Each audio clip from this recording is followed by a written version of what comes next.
नमस्कार, मैं हूँ रक्षिता मिश्रा। 1947 में महात्मा गांधी ने भारत को बहुत ही पीसफुली ब्रिटिश से आज़ादी दिलवाई, जिसके बाद इस देश ने पहली बार आज़ादी की सांस ली थी, जिसकी तारीफ आज भी दुनिया के कोने कोने में की जाती है। पर कौन जानता था कि इस देश को एक बार फिर से आज़ादी की ज़रूरत पड़ेगी। इस देश के सरकारों से, इस देश के चाटुकार पत्रकारों से, इस देश के पब्लिक के टैक्स से तनख्वाह पाने वाले इन पुलिस वालों से। अगर आप न्यूज़ देखते हैं तो आप इस शख्स को जानते हैं। 2-3 दिनों से काफ़ी चर्चे में है, जो कि अब इस दुनिया में नहीं है।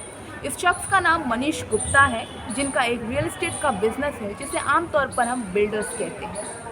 कुछ दिन पहले मनीष गुप्ता यूपी से गोरखपुर गए थे टूरिज्म के लिए, वहाँ के डेवलपमेंट को देखने के लिए कि कितना विकसित हुआ है गोरखपुर। साथ ही योगी आदित्यनाथ के बहुत बड़े फैन थे, सपोर्टर थे, प्रशंसक थे। खबरों के मुताबिक 4 महीने पहले मनीष गुप्ता ने बीजेपी को ज्वाइन किया था और उसी मनीष गुप्ता को जिस बेदर्दी से मारा गया है, वो पूरे देश में एक सवाल खड़ा कर दिया है। दरअसल मनीष गुप्ता अपने 2 दोस्तों के साथ गोरखपुर गए थे। वहाँ वो एक होटल रूम में रुके थे, जहाँ देर रात कुछ पुलिस वाले आते हैं और उनसे पूछताछ करना शुरू कर देते हैं। पुलिस वालों का कहना है कि उन्हें खबर मिली थी कि उस होटल के रूम में कुछ सस्पिशियस लोग रह रहे हैं, जिसकी जांच करने के लिए वो गए थे, जिसकी वजह से उन्होंने उनका पहचान पत्र मांगा और मनीष गुप्ता नानुकुर कर रहे थे। साथ ही वो शराब के नशे में थे और भागने की कोशिश कर रहे थे, जिसकी वजह से वो ज़मीन पर गिर गए और उनकी मौत हो गई। कितना स्क्रिप्टेड लगता है ना सब कुछ। वहीं मनीष गुप्ता के दोस्तों का बयान इन पुलिस वालों के बयान से बिल्कुल अलग है। उनके दोस्तों ने बयान दिया है कि देर रात ये पुलिस वाले उनके कमरे में ज़बरदस्ती घुस गए थे। जब गुप्ता जी ने इनसे कहा कि आप इसे ज़बरदस्ती कैसे कर सकते हैं, तो इन पुलिस वालों ने उन्हें बुरी तरीके से पीटा, जिसकी वजह से उन्हें गहरे घाव लगे और उनकी मौत हो गई। वहीं मनीष गुप्ता की पत्नी का बयान है कि ये पुलिस वाले देर रात ज़बरदस्ती उनके कमरे में घुस गए और उनसे उनकी आईडी मांगने लगे। दोनों दोस्तों ने आईडी दिखा दी। मनीष गुप्ता को थोड़ी देर हो रही थी आईडी दिखाने में, जिसकी वजह से पुलिस वालों ने उन्हें थप्पड़ मारा और फिर राइफल से मारने लगे, जिसकी वजह से उन्हें गहरे घाव लगे और उनकी मौत हो गई। रिपोर्ट्स के मुताबिक 2017 से लेकर अब तक यूपी में 5000 से ज़्यादा एनकाउंटर्स हो चुके हैं। तो यूपी में एनकाउंटर्स होना कोई बहुत बड़ी बात नहीं है। यूपी की जनता यूज्ड टू है इससे।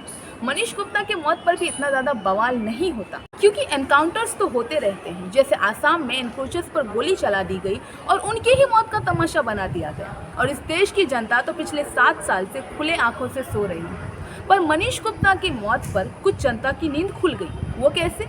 मरने वाले गुप्ता जी जो ठहरे। अब मनीष गुप्ता की जगह पर कोई मुस्लिम या फिर कोई दलित होता तो कह देते कि जिहादी था, देशद्रोही था, आतंकवादी था, इसलिए मारा।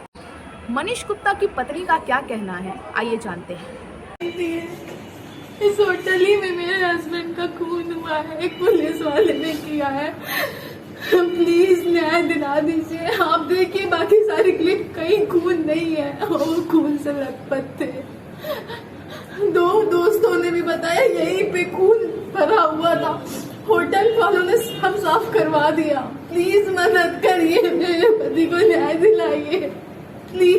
मनीष गुप्ता और उनकी पत्नी का एक 5 साल का छोटा सा बच्चा है और इस वक्त जो सिचुएशन है, वहाँ मनीष गुप्ता की मौत एक राष्ट्रीय मुद्दा बन गई है, जिसे पॉलिटिकल लिपापोती से कंट्रोल करने की कोशिश की जा रही है। मनीष गुप्ता के मौत के बाद यूपी के सीएम योगी आदित्यनाथ मनीष गुप्ता की फैमिली से मिलने के लिए गए, जिसके बाद उन्होंने उनकी फैमिली की सारी शर्तें मान ली। जिसके बाद मनीष गुप्ता की पत्नी का ये बयान आता है कि अब उन्हें किसी से भी कोई शिकायत नहीं है। वहाँ जाके वो ये बात खुद ही समझ रहे हैं कि मैं वहाँ जाके ये कार्य नहीं कर सकती। उन्होंने मेरी इस केस को बहुत अच्छे से डीपली समझकर, बिल्कुल जुड़कर, बिल्कुल सही फैसला किया है। बहुत अच्छे से उनसे सहमत हूँ और बहुत बहुत शुक्रगुजार हूँ। पहले वीडियो में हमने देखा कि ये महिला कह रही थी कि इनके पति को मारा गया है, उनकी हत्या की गई है और इंसाफ की गुहार लगा रही थी। और दूसरे ही वीडियो में हमने इन्हें कहते हुए सुना कि अब इन्हें किसी से कोई शिकायत नहीं है। तो ये सीक्वेंस समझना बहुत आसान है। मुझे ये समझाने की ज़रूरत नहीं है कि कैसे पॉलिटिकल दबाव में आकर ये महिला दूसरा बयान दे रही है। आज के इस वीडियो का जो सबसे बड़ा मुद्दा है वो है पुलिस, कि कैसे पुलिस फोर्स को खुले सांड की तरह छोड़ दिया गया है। सबसे पहली बात कि जो पुलिस है वो जनता की मुलाजिम है, जनता की रक्षा के लिए उन्हें रखा गया है। भले ही तनख्वाह उन्हें सरकार देती हो, पर वो तनख्वाह जनता के टैक्स से आता है, हमारे टैक्स से आता है। कोई सरकार इन्हें अपने घर से तनख्वाह नहीं देती है कि ये पुलिस वाले इन सरकारों के पहरेदार बन गए हैं। इन पुलिस वालों की अकाउंटेबिलिटी इस देश की जनता से है, इस देश की कॉन्स्टिट्यूशन से है, ना कि सरकारों से। पर पिछले कई सालों से हम क्या देख रहे हैं कि जो पुलिस वाले हैं उनकी ताकत और कहर कमजोरों के ऊपर बढ़ती जा रही है, और वहीं प्रिविलेज, जिन्हें हम अपर कास्ट अपर क्लास कहते हैं, उनके प्रति झुकती जा रही है। और उत्तर प्रदेश की जो कानूनी व्यवस्था है वो तो हमेशा से ही डगमगाती रही है, पर पिछले 5 साल में योगी आदित्यनाथ के सरकार में यूपी के क्राइम रेट ने कई रिकॉर्ड्स को ब्रेक किया है। और योगी आदित्यनाथ की जो ठोक दो वाली आइडियोलॉजी है कि कोई भी कहीं भी कुछ भी करता हुआ दिखे, कुछ क्राइम करता हुआ दिखे, चोरी करता हुआ दिखे, तो बस उसे ठोक दो। तो अब पुलिस वालों को एक खुली छूट मिल गई है कि अब वो चाहे कुछ भी कर ले, उनसे सवाल करने वाला कोई नहीं है। क्योंकि योगी जैसे सरकारों के राज्य में पुलिस वालों की जवाबदेही ना तो वहाँ की जनता के प्रति है और ना ही उस देश के संविधान के प्रति। अगर उनकी जवाबदेही किसी से है तो वो है उनके आका के प्रति, योगी जैसे सरकारों के प्रति, जिनके उंगलियों पर पुलिस वाले नाचते हैं।